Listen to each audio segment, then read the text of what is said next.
Kasabay ng kabi-kabilang handaan sa mga nakaraang araw, ang samut-saring tapong pagkain o food waste.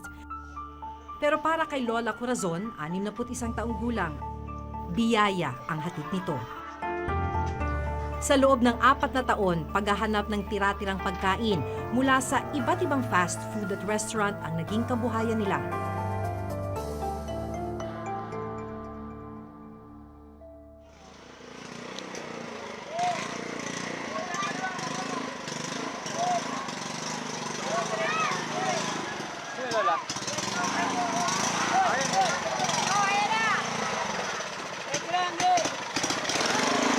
Matapos ang magdamag na paghahanap, nakaipon sila ng kalahating sako ng pagpag.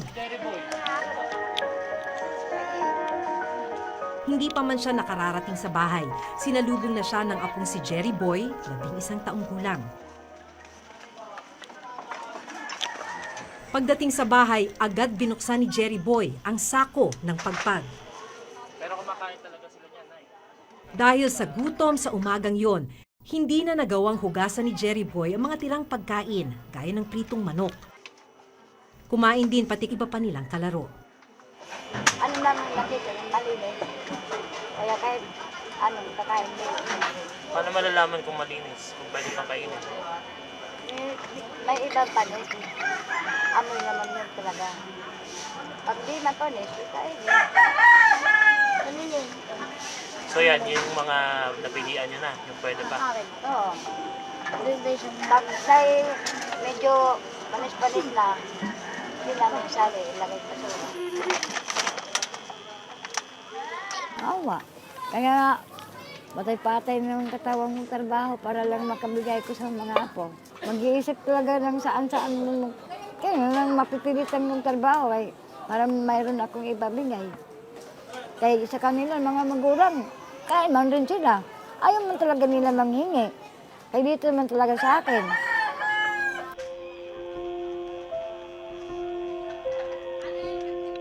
Matapos kumain ng mga tirang manok, ibinigay naman ni Lola Corazon ang nakita niyang tinapay sa mga apo.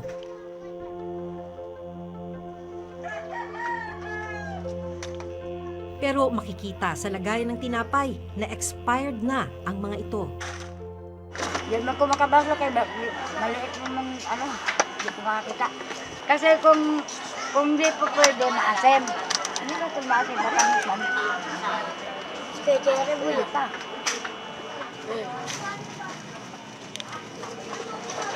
Saan mo dadalhin na ngayon yan? Ha? Ano guys doon? Bebenta. Bibenta? Mapaluto? Ano? Bebenta po. Ah, bibenta?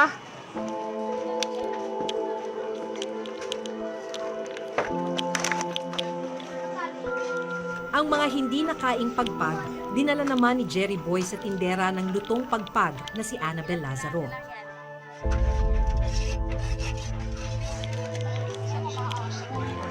₱20 ang bayad sa nakolektang pagpag ni Lola Corazon.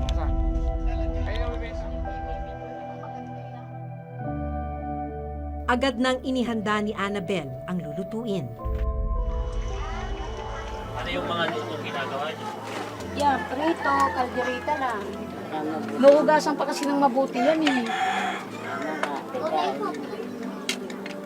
Kasi kumakain din kasi kami nito eh. Sabi ko yung pagpag-ibig ka. Kadiri naman yan. Nung una. Oo, kadiri naman yun. Sabi ko may mga tissue. Tapos sabi niya, ba nang hinugasan ko, kahit pala pa ako tira-tira, masarap din pala pa ako yung pagpag. Yun, maging malinis siya. Hindi naman po kami nagkakasakit yan kasi kung may nagkakasakit yan, may nagreklamo na po sa amin. Hindi pa man tapos magluto, may mga nakaabang ng mga customer si Annabel.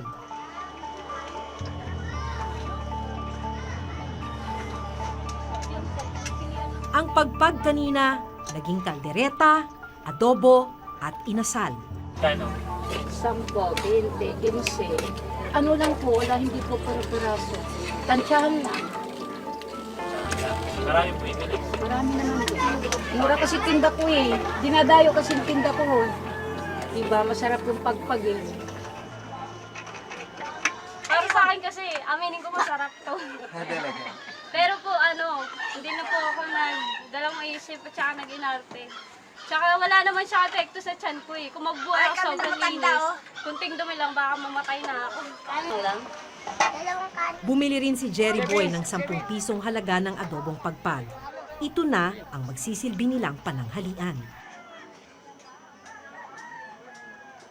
Ano makikita namin? Tama lang tas kain eh. Kasi di naman pagmiminti sa isang araw, 2 araw yung pagpag. Kasawa naman din. Hindi naman yung kahit pansit naman, gulay. Yan. Wala na talaga, balik na ng mga pagpag.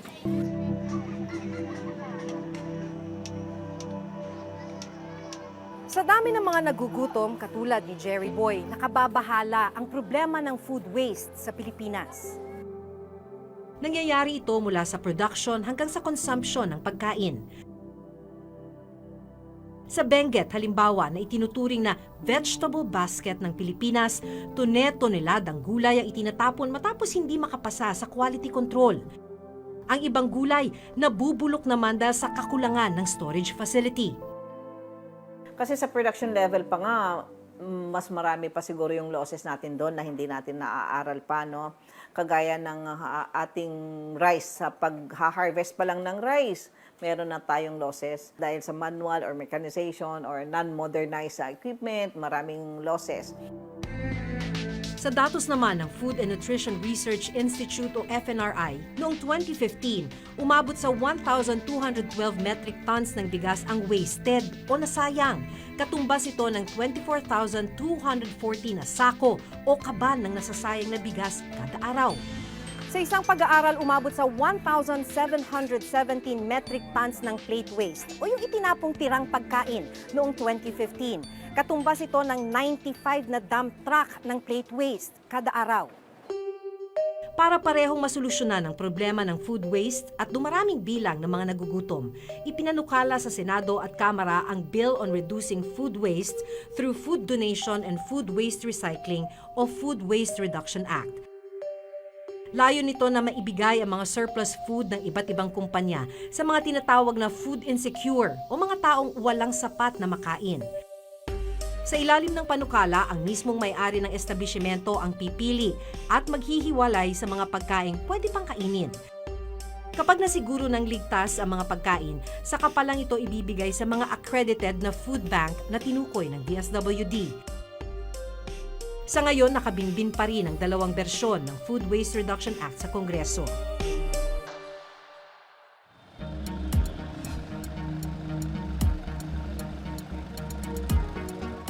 Alas 7 ng umaga, sasamahan namin sina Franz at Paul, miyembro ng non-government organization na Rise Against Hunger Philippines, papunta sa Divisoria. Ang pakay nila, mangolekta ng mga patapon at pinagtabasang gulay sa palengke. Ang mga gulay na mahihingi nila, dadalhin sa kanilang food bank sa Tondo, Maynila. May mga gulay, kunyari, repolyo. Kunyari, may kagat na insekto. Actually, mas safe yun. Kasi ibig sabihin, pag may kagat na insekto, walang pesticide. Pagdating namin sa pwesto ng tinderang si Ria, nakahanda na ang mga gulay na ibibigay. Pinukudo namin yung lusaw. Anong lusaw? Anong lusaw dyan? Yung sobrang na yung pagdalusaw na. Hindi yung gaya na ito, nagugulay pa yun. Okay. Bakit nga pala tinanggal ito? Ito yung hindi binibili, parte, na binibigay niyo sa kanila.